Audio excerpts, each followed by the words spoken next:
Hello friends, नमस्कार। सभी लोगों का स्वागत है। बिहार एसएससी सीजीएल 2025 के लिए भारतीय संविधान का ये जो है इसमें राज्य के नीति निर्देशक तत्व एवं मूल्य कर्तव्य का पहला पार्ट है। इससे पहले जो है पीछे वाले अभी तक का टोटल 6 चैप्टर कंप्लीट हो चुका है। काफ़ी वीडियो अपलोड हो चुका है, आप चैनल के प्लेलिस्ट में जाके उसे देख सकते हैं। आपका एक एक जो है क्लियर हो जाएगा और बहुत सारे नए प्रश्नों को आप सीखेंगे। प्रारंभ करते हैं आज के वीडियो को। यदि आपको अच्छा लगेगा तो चैनल को सब्सक्राइब कर लीजिएगा। प्रश्न है आपका, नीति निर्देशक तत्व संविधान के किस भाग में उल्लेखित है? नीति निर्देशक तत्व जो है इसका उल्लेख भारतीय संविधान में किस भाग में किया गया है? तो भाग 4 में है, अनुच्छेद 36 से 51 तक में वर्णित है। भारतीय संविधान में शामिल राज्य के नीति निर्देशक सिद्धांतों का विचार किस देश से लिया गया है?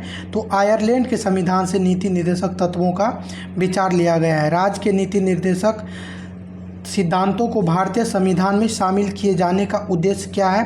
तो इसका उद्देश्य है सामाजिक और आर्थिक प्रजातंत्र को स्थापित करना, लोक कल्याणकारी राज्य की स्थापना करना।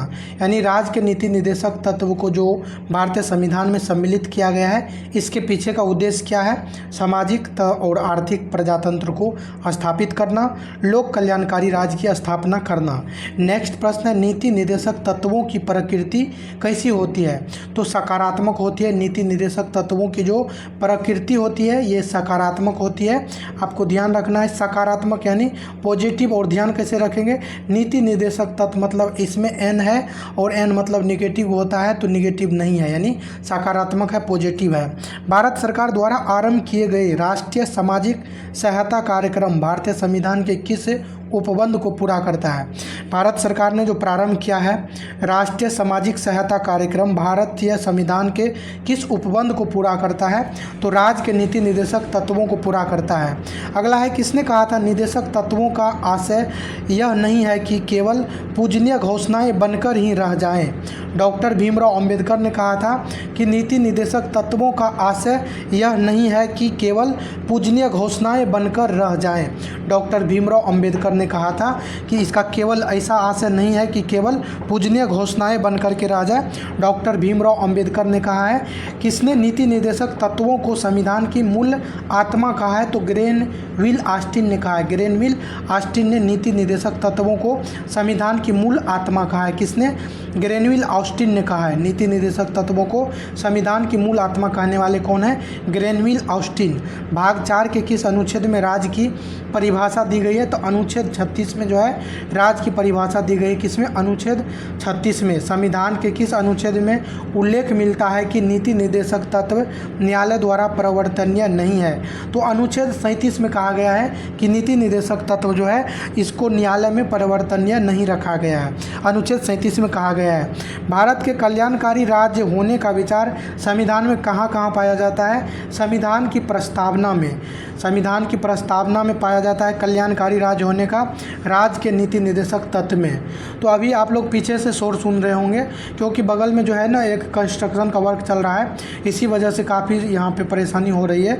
तो कोई नहीं, इसको कंप्लीट करते हैं और इसके बाद जो है नेक्स्ट वीडियो जो लाएंगे तो थोड़ा बच के करेंगे। प्रयास वही किया गया था, बीच में ये प्रारंभ कर दिया। नेक्स्ट प्रश्न की ओर चलते हैं। राज्य के नीति निर्देशक तत्व को सहज अध्ययन के लिए किन भागों में विभाजित किया गया है? राज्य का जो नीति निर्देशक तत्व है इसके सहज अध्ययन के लिए किन भागों में विभाजित किया गया है? समाजवादी, गांधीवादी और उदार बौद्धिकतावादी। यानी नीति निर्देशक तत्वों को जो है सहज अध्ययन के लिए 3 भागों में बांटा गया है। पहला समाजवादी है, दूसरा गांधीवादी है और उदार बौद्धिकवादी है। तो कौन कौन से इसमें आएंगे इसको आगे विस्तार से देखेंगे, क्योंकि प्रश्न जो है आपके एग्जाम में बिल्कुल पूछा जाएगा कि अनुच्छेद 40 किससे संबंधित है। ऑप्शन में यही तीनों रहेगा, तो वो जो है गांधीवादी से संबंधित है। 36, 37 जो है ये सब समाजवादी से है। तो ये सारी चीज़ें को क्लियर करके आगे देखेंगे।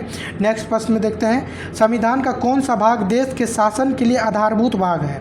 देश के जो शासन है इसके लिए आधारभूत भाग है भाग 4। देश के शासन के लिए आधारभूत भाग माना गया है भाग 4 को राज्य के नीति निर्देशक तत्व।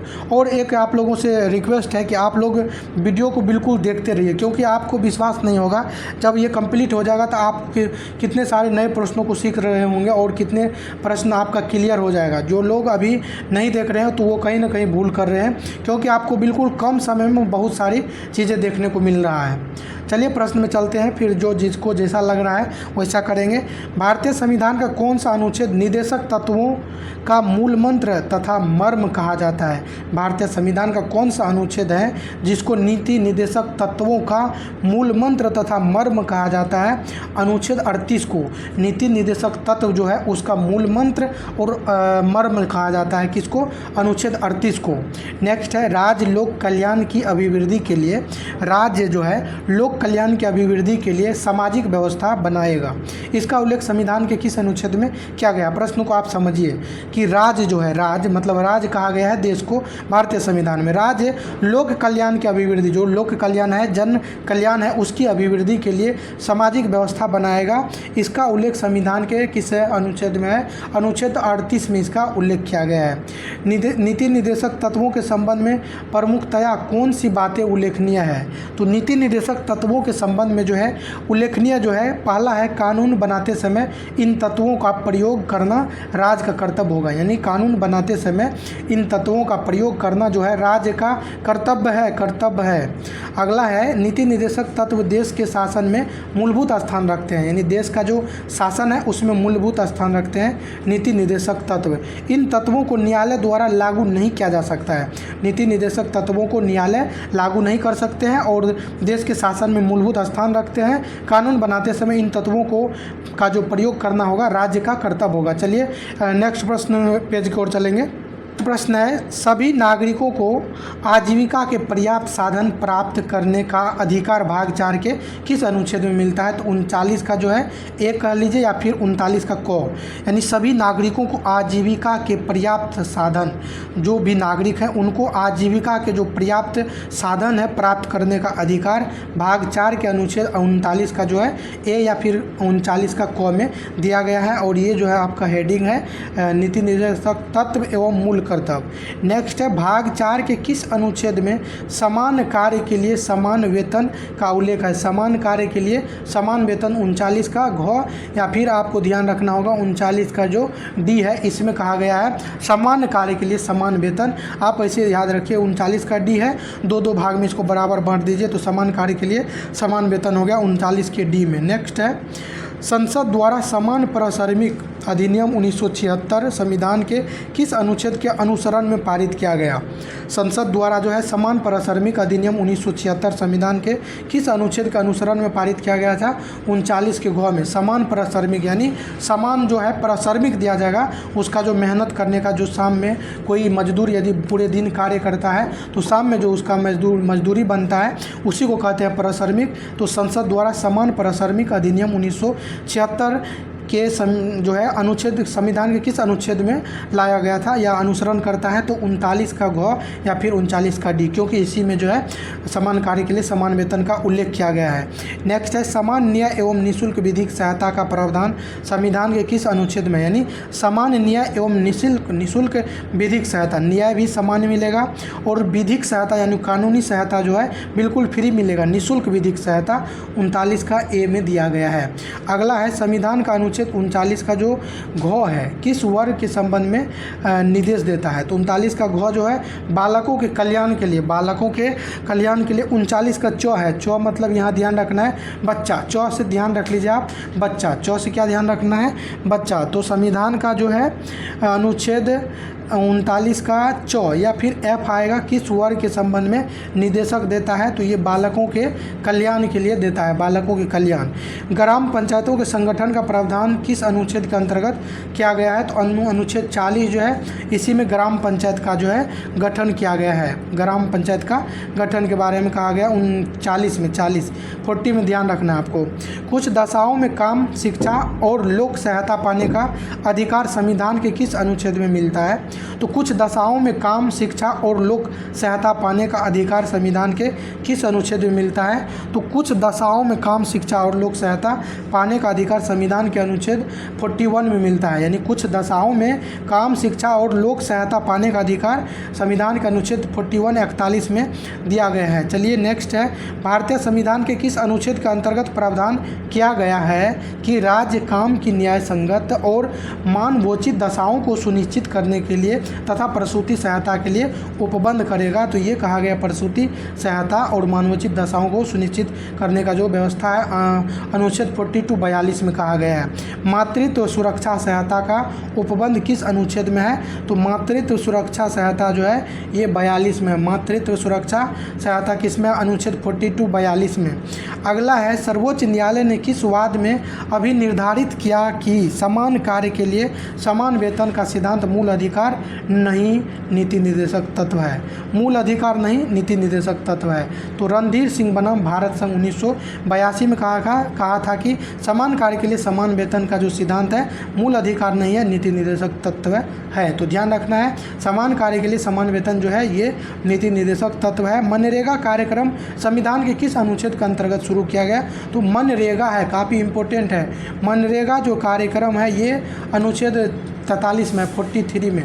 मनरेगा किस में है? अनुच्छेद 43 में है। कुटीर उद्योगों के विकास की बात संविधान के किस अनुच्छेद में है? कुटीर उद्योग हो या फिर मनरेगा हो, ये अनुच्छेद जो है 43 में है। मनरेगा हो या कुटीर उद्योग हो, अनुच्छेद किस में है? 43 में। और एक बार आप लोगों को फिर से मैं बोल रहा हूँ कि ये प्रश्न जो है आप देख रहे होंगे क्या प्रश्न का जो है स्तर है और किस तरह से क्रम वाइज से आपको प्रश्न मिलेगा। तो आप यदि हमारे साथ रहेंगे तो निश्चित रूप से ही यदि आप अच्छे से वीडियो देखेंगे ध्यान से तो आपको बहुत सारे प्रश्न यहाँ से क्लियर होता हुआ जाएगा। और ऐसे प्रश्न भी देखने को मिलेगा जो साधारण रूप से हर एक जगह उपलब्ध नहीं होता है। चलिए प्रश्न की ओर चलते हैं। किस संविधान संशोधन के माध्यम से श्रमिकों के प्रबंधन में भागीदारी सुनिश्चित की गई? तो 42वें संविधान संशोधन, यानी कौन सा संविधान संशोधन है जिसके माध्यम से श्रमिकों के प्रबंधन में भागीदारी सुनिश्चित की गई? तो ये है 42वें संविधान संशोधन, इसी के द्वारा 1976 में किया गया था। 42वें संविधान संशोधन द्वारा कौन सा सिद्धांत राज्य के नीति निर्देशक तत्वों में जोड़ा गया?